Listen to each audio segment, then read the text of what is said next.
The Ethiopian Bible was never just a book. It was a battlefield. While the world was told the Bible had only 66 books, Ethiopia preserved 81, keeping the Book of Enoch, the Book of Jubilees, and the sacred Maccabees that spoke of freedom, not submission. Why did Rome erase them? Why did empires decide what words of God were safe to keep and which truths were too dangerous to survive? Imagine holding the so-called complete Bible, never knowing entire chapters of your identity were cut out. Imagine being told Eden was somewhere vague, while the Ethiopian canon declares with power that the river Gihon, today's Blue Nile, flows through Africa, not Europe. This hidden geography does not just change maps, it changes history, identity, and faith itself. In this video, we will uncover the lost books of the Bible that reveal Africa's divine place in the story of salvation. We will expose why the West feared the Ethiopian Orthodox Church and why the slave Bible was crafted to silence voices of resistance.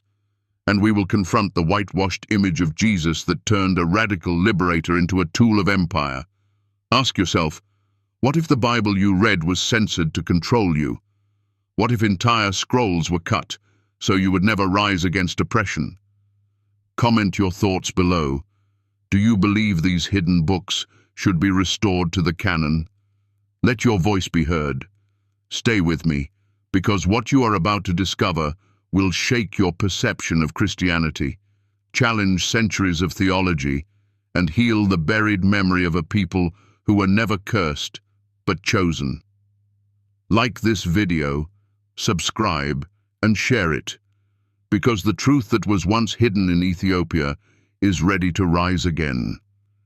The Forgotten Canon, 81 books versus 66 books. The moment you hold the Ethiopian Bible, something feels different. Not 66 books, the version polished, trimmed, and wrapped in golden edges across Western pews, but 81 books, alive with forgotten voices. 15 extra books, whispering truths erased from the canon most of the world memorized. The Book of Enoch, the Book of Jubilees, the Book of the Covenant, the Maccabees, all preserved in Ethiopia's mountains while Rome declared them dangerous. Ask yourself, why would any words of God be considered too dangerous? Why would prophecies written long before Constantine be silenced when they carried the fire of freedom? Imagine if a young slave in the Americas had opened not the mutilated slave Bible, but the Ethiopian canon and read Exodus in full, or the fierce defiance of the Maccabees. That child would not have bowed in chains. He would have risen in covenant. The lesson is clear. When scripture is cut, identity is cut. And when memory is severed, whole nations forget their inheritance. Comment below. Do you believe the Western Bible is incomplete without these books? Or should we honor the courage of Ethiopia that refused to edit God? This is not history in dust. It is the fire that still calls us to remember, to reclaim what empire tried to bury, and to see in these 81 books a mirror of dignity long denied. The path leads deeper to the councils where decisions were made not in prayer, but in politics. Councils and control. How Rome edited God. In the marble halls of Nicaea, Carthage, and Trent, the faith of millions was not shaped by angels, but by emperors. Imagine chandeliers glowing above bishops who debated not what God said, but what empire needed. Rome was not afraid of heresy. It knew how to silence heresy with exile or fire. What Rome feared was history, the parts of scripture that placed Eden in Africa, covenant in Ethiopia, and rebellion as sacred. So the councils made decisions that echoed like chains. Keep what secures obedience, cut what inspires uprising. The Book of Enoch spoke of angels in Africa, too much power for the colonized. The Book of Jubilees described sacred time in the soil of Cush, too much dignity for the enslaved. The Maccabees praised revolt as holy, not the message empire wanted preached to peasants or slaves. And so, with pens sharper than swords, they rewrote the word. But Ethiopia never bowed. While Rome edited, Ethiopia remembered. While the West sanctified submission, Africa preserved resistance. What lesson do we draw? That not everything handed down to us was holy, some was strategic. And the deeper truth is this: if empires could shape the Bible to bless thrones, they could also shape how we see God, Jesus, and ourselves. This realization shakes the ground beneath every pulpit. Comment what you think. Should faith be curated by councils or preserved by memory? The trail of edits leads us next to the question that burns even brighter. What exactly made these books too dangerous to survive? Dangerous books, why they were cut. Enoch dared to say that heaven touched African soil. He walked with God not in Rome but in land's empire called cursed. Jubilees dared to map covenant not to white marble palaces but to black earth. The Maccabees dared to cry that rebellion was not sin, but sacred duty. These books were not whispers of compliance, they were roars of resistance. And what empire fears most is a people who see their suffering not as a curse, but as a call to rise. Picture a slave on a plantation reading the Book of the Covenant. God sides with the broken, not the rulers. Imagine Harriet Tubman carrying Jubilees by candlelight, her exodus no longer metaphor, but inheritance. Imagine Nat Turner not clutching a Bible stripped of liberation, but Enoch, burning with visions of angels defying corrupt powers. History would not have bent so easily beneath chains. The West understood this, and that is why these words were excised, because they threatened the illusion that God crowned kings and blessed conquest. The lesson is searing. When you silence books of freedom, you silence the possibility of uprising. But memory does not die. Ethiopia kept chanting Enoch in midnight prayers, kept reciting Jubilees, kept remembering Maccabees. These voices never vanished, they waited. And now, when you hear them again, they heal wounds, restore dignity, and remind us that the divine never bowed to empire. These books were never lost, they were hidden. And now they return as a mirror for anyone who has been told they were cursed, when in truth they were always chosen.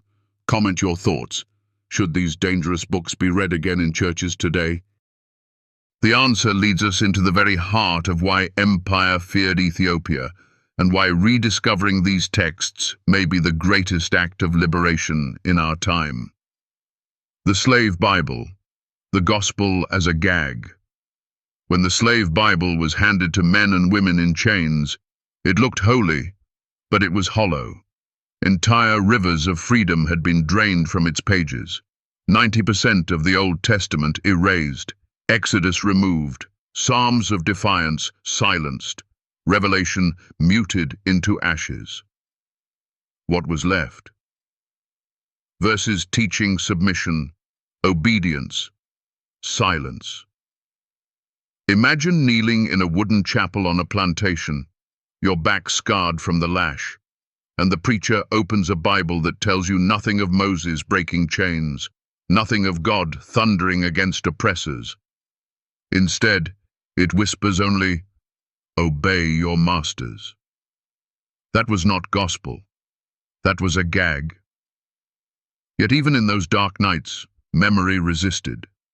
Songs hummed by grandmothers carried Exodus in their rhythm, even when the written words were gone. This mutilated Bible proves the West did not fear atheism, it feared rebellion inspired by Scripture. The lesson here is fierce. When you edit the word, you edit destiny. When you cut liberation, you chain generations. Comment what you feel. If you discovered the book you trusted was edited to keep you down, would you still call it truth? This distortion did not end with verses. It extended into images, and it reshaped the very face of Jesus. The whitewashed Christ, from liberator to emperor's pet. The Jesus of the Gospels walked dusty roads, flipped tables in the temple, and proclaimed good news to the poor. But the Jesus painted in European cathedrals was pale, porcelain, delicate, a Messiah recast to bless thrones, not topple them. His Afro-Asiatic roots bleached away, his Semitic features softened, his fiery words cooled into compliance. Imagine being enslaved, staring at a stained glass window where the Son of God looked like the very master who held your chains. Theology became psychological warfare, teaching the oppressed that God resembled their oppressor. This is not just art, it is colonization of the soul. But the Ethiopian Bible never forgot the true image. In its unedited texts, Christ is a lion, a liberator, a righteous judge who overturns tables of corruption and walks barefoot with the broken. The lesson burns with clarity. When the image of Christ is distorted, the self-image of believers collapses, and when his true image rises again, dignity is restored. That is why returning to the Ethiopian canon is not just scholarship, it is healing. Do you believe the global church should confront the whitewashing of Jesus? Comment below. Your voice matters because silence only continues the deception. And from this battle over Christ's image, we move into the larger story. Africa's central place in the Bible, preserved though the world tried to erase it. Africa in the Bible, Sheba, Cush, and the Blue Nile. The Ethiopian canon declares something breathtaking. Eden was not a vague myth, it was rooted in geography. The book of Jubilees and Genesis in Ge'ez speak of the river Gihon, today's Blue Nile, flowing through the land of Ethiopia. This is not allegory, it is sacred geography.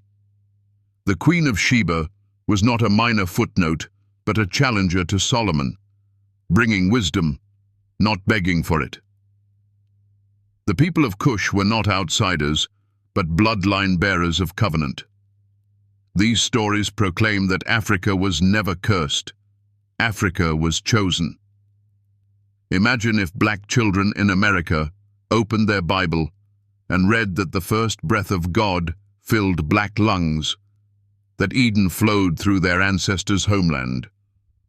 The shame of centuries would dissolve into pride, healing would replace inferiority, and faith would no longer feel foreign.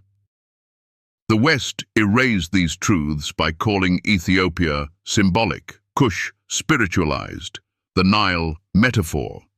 But Ethiopia never surrendered the memory. Their liturgies still chant Sheba's name. Their monks still preserve scrolls that name Eden in black soil. The lesson is liberating. Memory is resistance, and remembering restores identity. If Eden was in Africa, then blackness is not outside the story. It is the soil of it. Comment your thoughts. Does this change the way you see faith, history, or yourself? Because once this truth is restored, the foundation of centuries of theology begins to tremble, and what rises is not empire, but dignity. This truth flows like the Nile itself, unstoppable, ancient, and alive. Memory as resistance. How Ethiopia preserved what Rome tried to burn. When Rome erased, Ethiopia remembered. In the highlands of Lalibela, monks carved cathedrals out of living rock and sang in the ancient tongue of Ge'ez, guarding scrolls that empires declared too dangerous.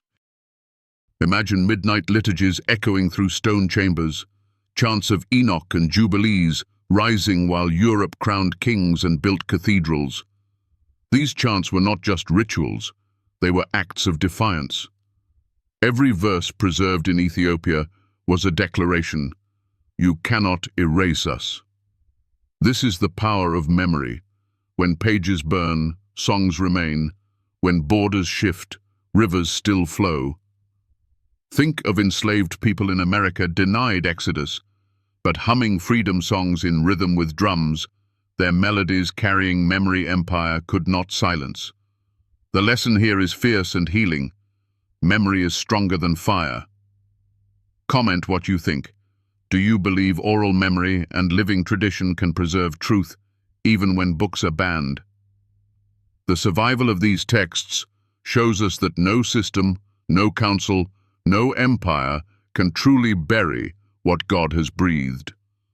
And from this defiance, we see clearly how two theologies emerged.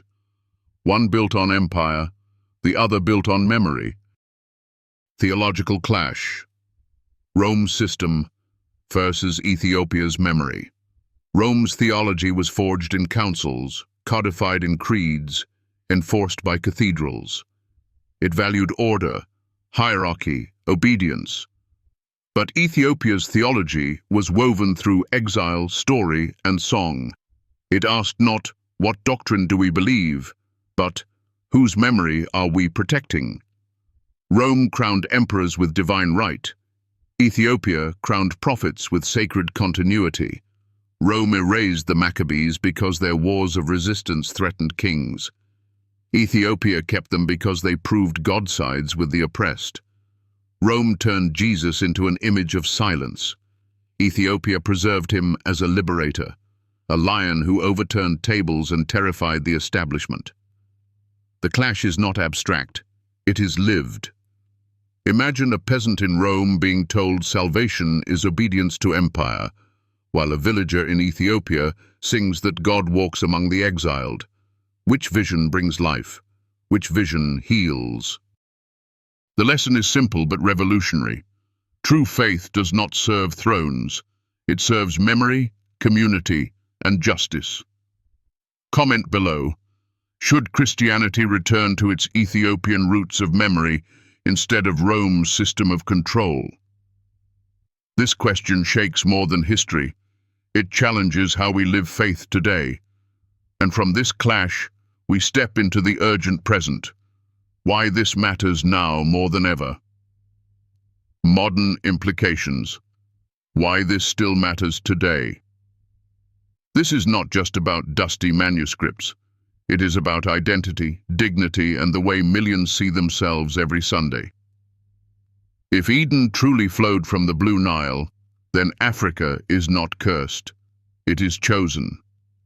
If Jesus was never pale but born in Afro-Asiatic soil, then generations of believers must confront the lie that holiness looks European. And if the Ethiopian Bible still holds the lost books of Enoch, Jubilees, and Maccabees, then we cannot keep calling the Western canon complete. Imagine a black child in America opening the Ethiopian Bible and seeing prophets who looked like her grandfather, reading that Eden was in her ancestral land, realizing she was never cursed but crowned. That changes everything. It heals wounds that centuries of whitewashed theology carved into the soul. It restores dignity where oppression sowed shame. The lesson for us today is urgent. Reclaiming the full canon is reclaiming memory, and reclaiming memory is reclaiming identity. Comment your thoughts. Should churches in the West begin teaching from these lost books again? Should the image of Jesus be restored to his true face? This is not just about history, it is about liberation. Because the truth that Ethiopia preserved is not a relic, it is alive, it is healing, and it is waiting for us to embrace it. And with that truth, we prepare for the final resurrection of memory, where the silence empire crafted finally breaks and the lost voices rise again. The Ethiopian Bible was never just ink on pages. It was a heartbeat, a mirror, a memory carved into stone and guarded through centuries of fire. When the West handed the world a Bible of 66 books, Ethiopia stood with 81, holding tight to Enoch, Jubilees, the Maccabees, and the covenant that proclaimed not silence but freedom, not obedience but resistance. This is not a side story in history. It is the missing breath of faith, the voice of ancestors that empires tried to choke into dust.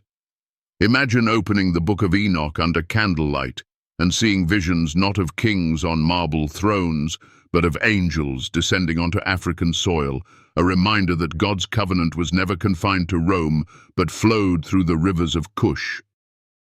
Imagine a world where the slave Bible was never mutilated, where the enslaved read Exodus in full, where every hymn was a battle cry of deliverance instead of a whisper of submission.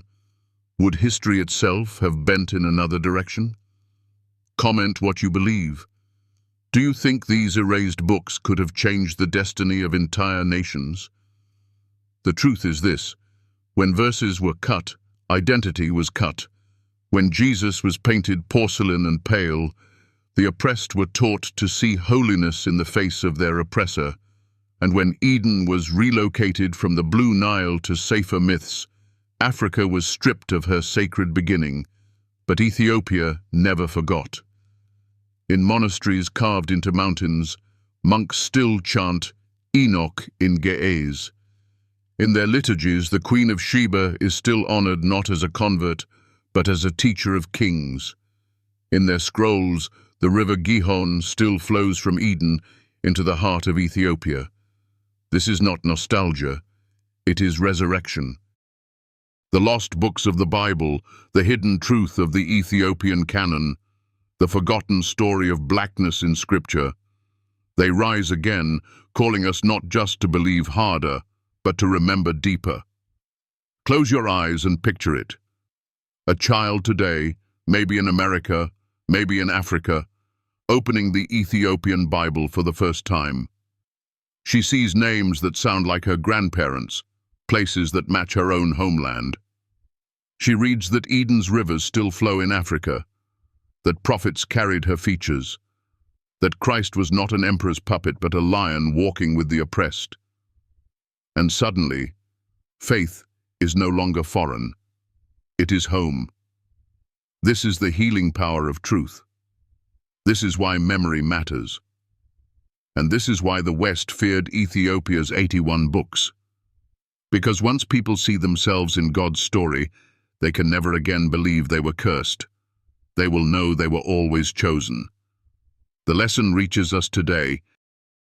You and I live in a world shaped by edited scripture, by art that whitewashed Jesus, by sermons that sanctified empire. But now the silence is breaking. The rivers are speaking again. The question is not what was erased. The question is, what will we do with what is restored? Will we let these truths stay locked in monasteries, or will we carry them into our hearts, our churches, our communities? Will we continue to cling to a partial canon, or will we embrace the fullness of a story that honors every voice, every river, every ancestor? Comment below and let your heart speak. Should the Book of Enoch, Jubilees, and the Maccabees be part of our daily reading again? Should the world finally recognize that Eden was in Africa, that God walked first among dark-skinned hands, that holiness was never European, but universal? And now, I speak directly to you.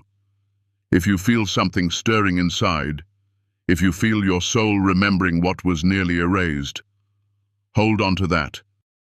That is not coincidence. That is your spirit recognizing truth. If this video has given you a spark of clarity, if it has reminded you that your story, your people, your heritage are written in divine ink, then don't let that flame die. Like this video, subscribe, and share it with someone who needs healing, someone who has been told they don't belong in God's story. Let the conversation begin in the comments, because your voice matters, your questions matter, your doubts matter. Every comment is another crack in the wall of silence that empire built. And if you feel moved, if you feel this journey has given you value, light, or healing, I invite you to support this work, not with obligation, but with love. Every bit of energy you give, whether it's a like, a share, or a word of encouragement, fuels the creation of more videos that lift up the hidden truths of Scripture and bring hope into dark places. If this has touched your soul, if it has reminded you of your worth, then your support, no matter how small, is priceless. From the depths of my heart, thank you. The Ethiopian Bible whispers across centuries, you were never erased, you were never cursed, you were always the covenant. And today, those whispers roar. They rise in the songs of monks, in the memory of ancestors, in the voices of those who will no longer be silent. They rise in you. They rise in me. They rise in all who dare to see beyond the 66 books and open the fullness of God's story. The garden was never lost. It was waiting. And now, it calls us home.